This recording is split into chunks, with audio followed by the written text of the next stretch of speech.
Yo, what's good? Welcome to the video. I'm back today, and today we're going to be talking about drums, and specifically I'm going to talk about how I do drums in Ableton. There's a lot of different ways people like to do drums, but I'll show you guys how I like to do it. We're also going to be designing some drums based on some pop songs. We're going to be making a pop snare specifically, and when I say pop snare, well, you'll see what I mean later in the video. But for now, let's go ahead and get into Ableton. And I'm going to show you guys. So this is my default set, and I have it set up pretty differently from the normal default set in Ableton. And you can see right here, I've got this group that's called drums. I have two tracks. I've got just an empty MIDI track. This is my default MIDI track. Every time I open a MIDI track, it's going to look like that. And I've got this drum rack, and the drum rack is empty. So if I go into here, Ableton drum rack starts on C1. So if I make a really quick pattern,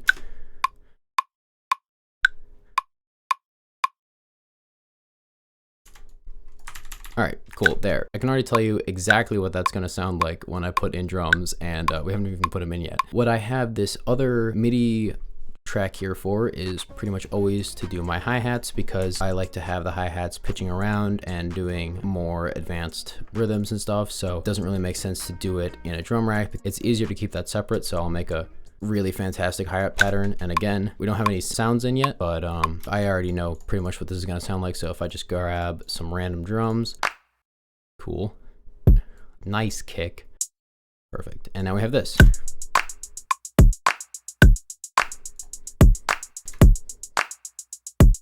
So super easy, just like that. And the way that Ableton drum rack works is everything is going to be nicely labeled once you start actually loading in samples, and then you can go in and process all the samples individually, which is why I like to do things like this. So if I want to put an EQ on this kick, there, super easy to do that. We're going to be doing a pop snare. So there's pretty much like 2 or 3 snare sounds that people use in pop right now. About a year ago, The Weeknd released this song, and it had a snare in it that sounds like this. And after that, that song blew up, became the top song for a long time. You probably might even just recognize it from that snare. And after that, every single producer decided that was the sound to go for, and now we have it in every single song. So I've got 9 songs loaded up here, and we're gonna just play like a fraction of a second of each one to show the snare, and they pretty much all sound the same. Here we go.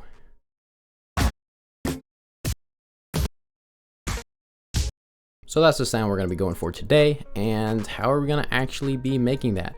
Well, to make it, we're going to have to head into Ableton, and we're going to grab something that's actually going to generate sound, so I'm going to be using Vital. The reason I'm going to be using Vital is because it's free.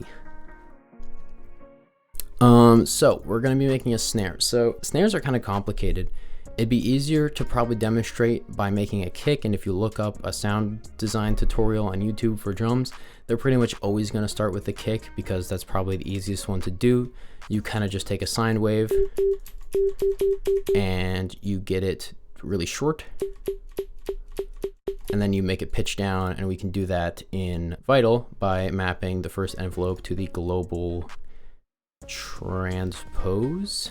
And we'll make that be 12 or maybe 24, and we'll pitch this down.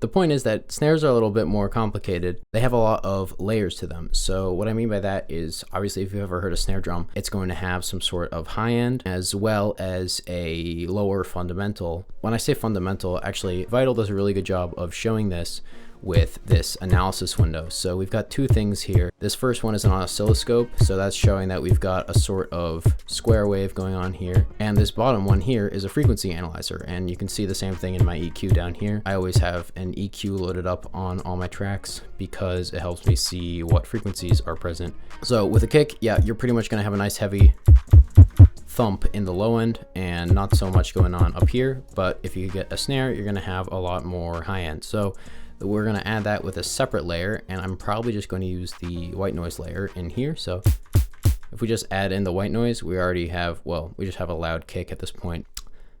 Quick disclaimer, I really don't know what I'm doing with any of this. I'm just kind of going off whatever, because this is like the first or second time I've ever really done sound design. So hopefully this goes well. If it does, I'll be really impressed with myself. So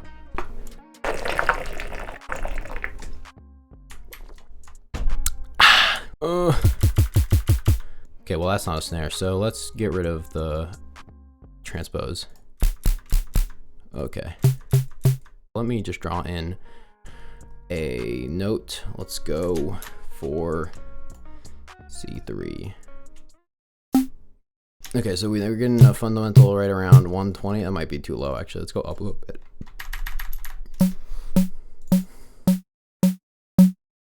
So the other thing that a lot of snares are going to have is a nice sharp transient, nice sharp click. So to do that, we're going to accentuate this noise even more with a second envelope. Like this is pretty much what we're dealing with here. So for reference, this one's got a fundamental right around 150.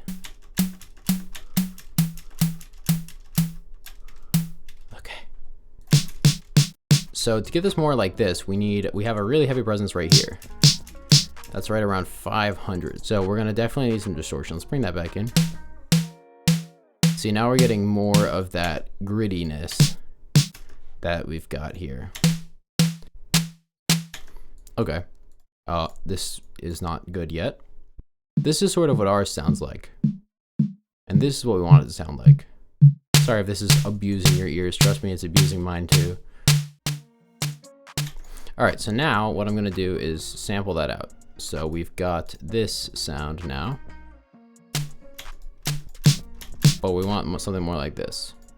What to do? Well, let's zoom in very closely and see where these are really different. So in this one, we've got clearly more energy right here. This is super high-end stuff. You can tell because these are a lot more jagged, and that's because they're all closer together. So in ours, we sort of have that, but also this initial transient is a lot shorter. So actually, let me go back into it. Let me go back into Vital and make our decay a little bit longer.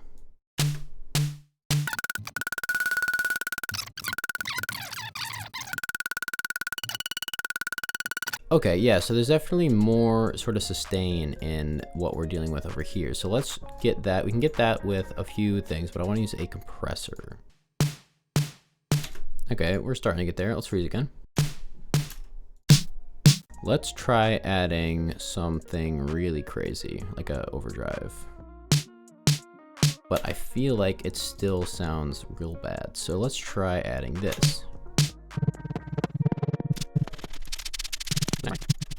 All right, I think that's sounding a little better. Let's freeze that again.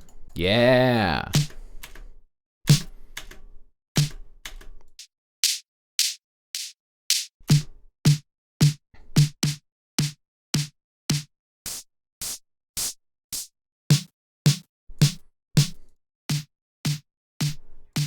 Okay, that's enough of that. This has been like an hour and a half. Oh my God. Done. I've got a snare. Been over an hour.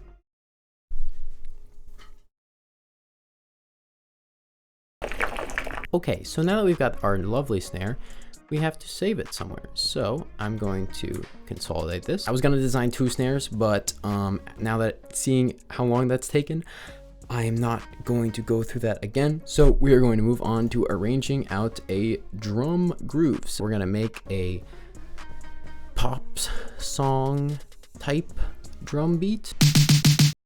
Ooh.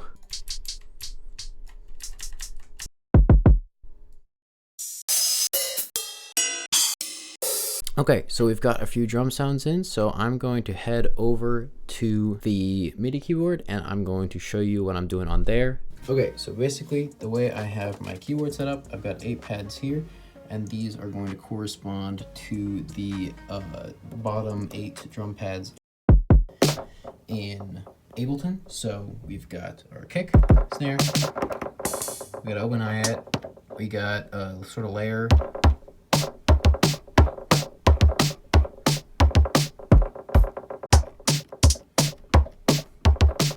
all right, cool. So we've got a nice drum beat there that we can just lay down really easily. So I'm gonna hit record. I'm gonna do this all with one hand because I need to record. So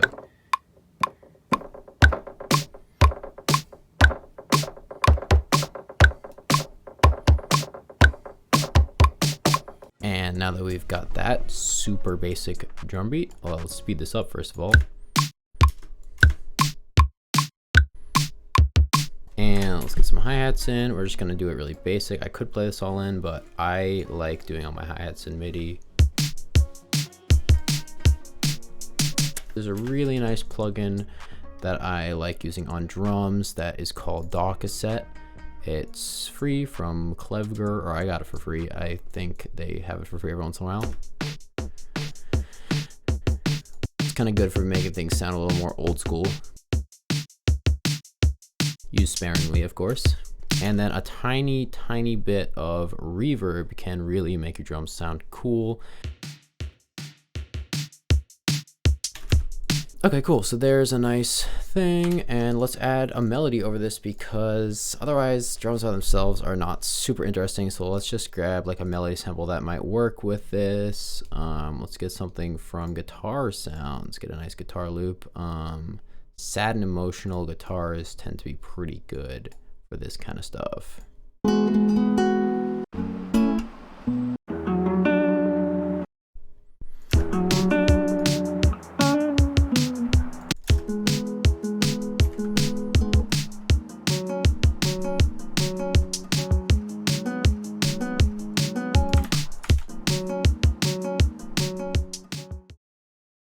One way you can make your drums really punch through a mix is to add some sidechain, which is why I've got a lovely track already set up here for sidechain.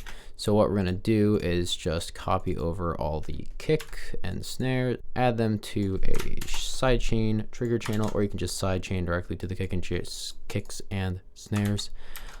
If you feel like it, oh, I missed a measure. Take a compressor, set it up so that you have some sort of sound triggering it. Right now I just have this terrible sounding white noise,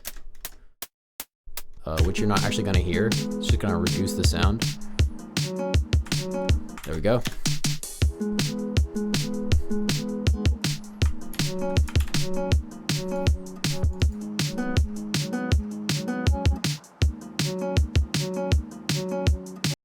We come dancing, dun dun, dun dun. Yeah, I gotta get some. Dun dun, dun dun dun dun dun. You wanna some? Like, I mean, that's pretty cool right there. Let's add in some bass notes, and we'll call it good.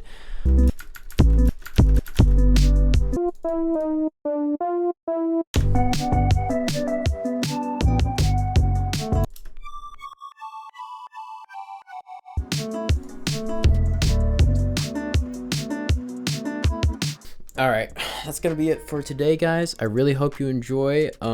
This video was not something I'd normally do, so I really hope you guys appreciated it. And if you wind up making some drums, please let me know, and let me know how it went and how it turned out. If you want to see more, please hit that like, subscribe, and let me know what you want to see in upcoming videos, more drum stuff, other stuff. Thank you, as always. Much appreciation to everybody who's watching, and yeah. Peace.